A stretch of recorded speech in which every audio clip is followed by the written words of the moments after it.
हरे कृष्ण कृष्ण कृष्ण हरे हरे, हरे राम राम राम हरे हरे। गुरु कैसा होना चाहिए और शास्त्रों में गुरु के लक्षण क्या बताए गए हैं। भागवत में एकादश स्कंद में तृतीय अध्याय में जो कहा है वो सुनिए। जो परम कल्याण का जिज्ञासु हो उसे सदगुरु की शरण लेनी चाहिए, किंतु वह गुरुदेव कैसे हो।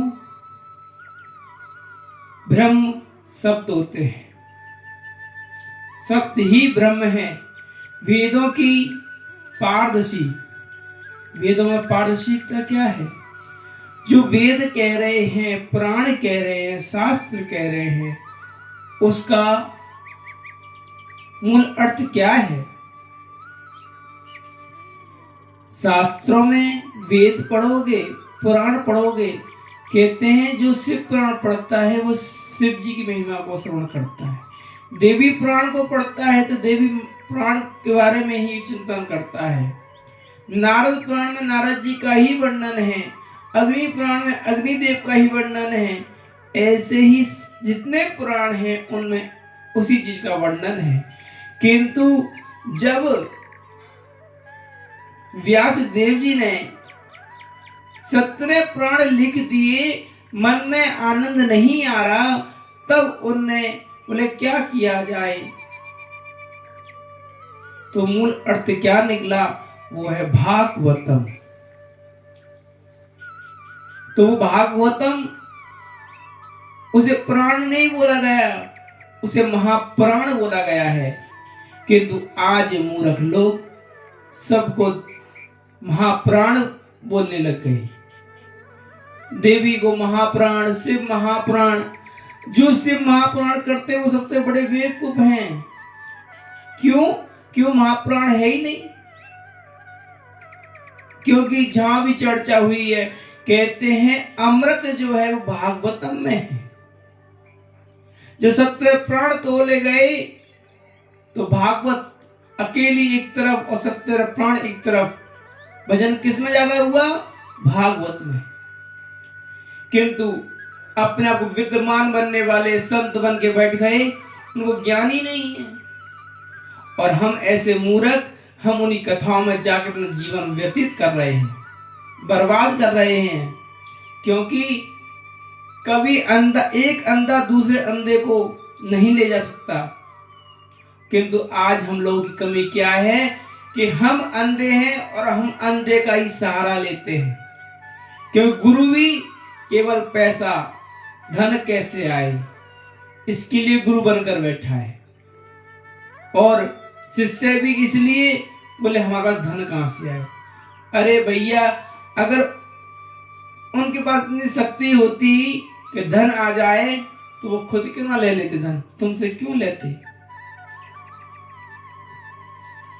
ऐसे ही शास्त्रों में कहा गया है कि वेदों में पारदर्शी और श्रीमद् भागवत शास्त्रों में सिद्धांत में बिल्कुल निपुण होना चाहिए, जिससे कि वे अपने शिष्य का संदेह को सहज ही दूर कर सके। आज तो कोई गुरु किसी शिष्य का संदेह सुनता ही नहीं, अपनी अपनी कहने लग जाता है। अगर शिष्य अगर थोड़ी बहस करे तो उसे कह देते कि चलो गेट आउट। तो भाई आज के जमाने में कोई किसी को कुछ देना नहीं चाहता, सब अपने बोले कैसे समय बर्बाद हो रहा है तो पैसा कैसे कमाया जाए। बोला पैसा कमाने के लिए गुरु नहीं बनते, गुरु बनते हैं कल्याण के लिए। अगर कल्याण के लिए अगर हमें रात भी जगना पड़े तो भी कम है, दिन जगना पड़े तो भी कम है। किंतु हरी चर्चा ही साधु का वास्तविक जीवन है, और जहां हरी चर्चा नहीं साधु वहां रहता ही नहीं।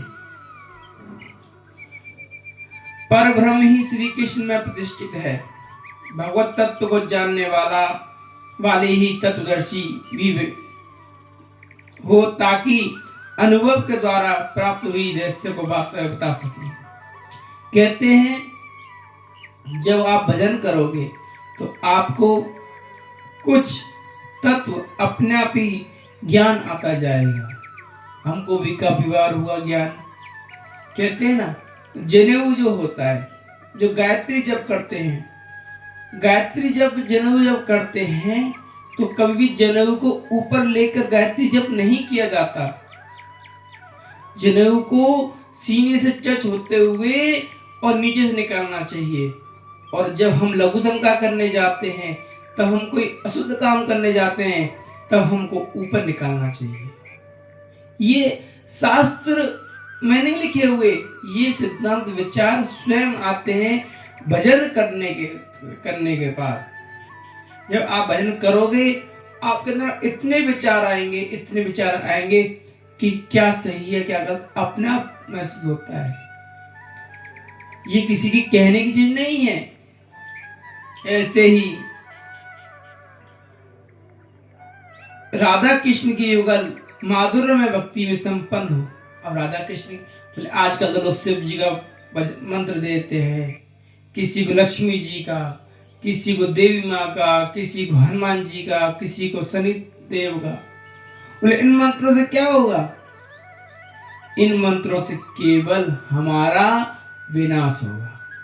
बोले विनाश कैसे? बोले विनाश इसलिए क्योंकि पढ़ाई का लक्ष्य क्या है? पढ़ के धन कमाना। अगर हम पढ़ के धन नहीं कमाया तो क्या फायदा? ऐसे ही हमने मंत्र जाप तो करे, और मंत्र जाप करने के बाद हमारा कल्याण हुआ नहीं। कल्याण तो केवल एक गोविंद नाम से होता है, भगवान श्री राम के नाम से होता है। शिव जी भी कहते हैं, ओमा कहूं मैं अनुभव अपना, सत हरि नाम जगत जग सपना। राम नाम ही लागत है मीठे, सब रस है जाते सीटे। तो कहते हैं कि राम के नाम के अलावा कोई कल्याणकारी नहीं है, कृष्ण नाम के अलावा कोई कल्याणी नहीं है। अगर कहते हैं अगर किसी नाम से मंत्र से कल्याण हो जाए तो मरते समय क्यों बोला जाता है राम नाम? क्यों कहा जाता है गंगा जल मुंह में दो? बोले गीता पाठ सुनाओ, क्यों कहा जाता है? उससे कहो ना शिव पुराण सुनाओ, शिव जी का भक्त था। प्यारे, यही है सिद्धांत को जानने वाला। आज लोग सिद्धांत को जानते ही नहीं, गुरु बनकर बैठ गए। हम जो है आज हमारे लोगों में बड़ी भीड़ चाल है भैया। भीड़ चाल हमारे जीवन को बर्बाद कर देती है। इसलिए प्यारे, भीड़ चाल मत जाओ, अपने आत्मा की बात सुनो तो आपको आत्मा सही जगह लेकर जाएगी। मन हमेशा गलत जगह लेकर जाता है। और आत्मा कौन है? जो हमारे अंदर ईश्वर बैठा है। वो कहता है कि यहां मत जा, अच्छी जगह जाओ। ऐसे ही संसारी व्यवहार के प्रति जो विशेष रुचि ना रखते हो, संत महामुनि संसार के लोग आए, भैया राधे राधे, बस 2 बातें करी, बोले भैया मुझे सेवा करनी है। संत अगर कोई भगवत चर्चा कर दे तो उसे कोई सेवा नहीं दिखती। क्यों? क्योंकि हरि चर्चा ही सेवा है। और वैसी बातें केवल माथा गर्म करती हैं और कुछ नहीं करती। हमारी जो वैष्णव संप्रदाय है, 4 संप्रदाय हैं। ऐसे गुरु की शरण में जाकर शिष्य निष्पक्ष भाव से भगवान की सेवा करने और मंत्र दीक्षा लेकर धर्म में शिक्षा लाभ करे, यही वास्तविकता है भैया। नहीं तो जैसो गुरु और वैसो चेला, दोनों नरक में ठेलम ठेला। हरई शिष धन सो के न हरई, और सो गुरु घोर नरक में परही। भैया जो संसार के ऐसे गुरु हैं उनके पास जाओगे तो वो धन हड़पने वाले हैं, और भैया धन हड़पने वाले और धन देने वाले दोनों ही नरक में जाएंगे। इसलिए क्या गई है कि जो हरि को, जो शिष्य को धन को हरण करे वो गुरु नहीं, जो शोक को हरण नहीं करे, कि मैं जो शोक को हरण करे वही वास्तविक गुरु है। ऐसे गुरु को आप सही प्रयोग यही है कि गुरु को आप संग करें, सदगुरु को संग करें, नहीं तो हमारे कल्याण कोई नहीं कर सके। केवल गुरु ही है जो हमें भव से पार ले जा सके। जय जय श्री राधे।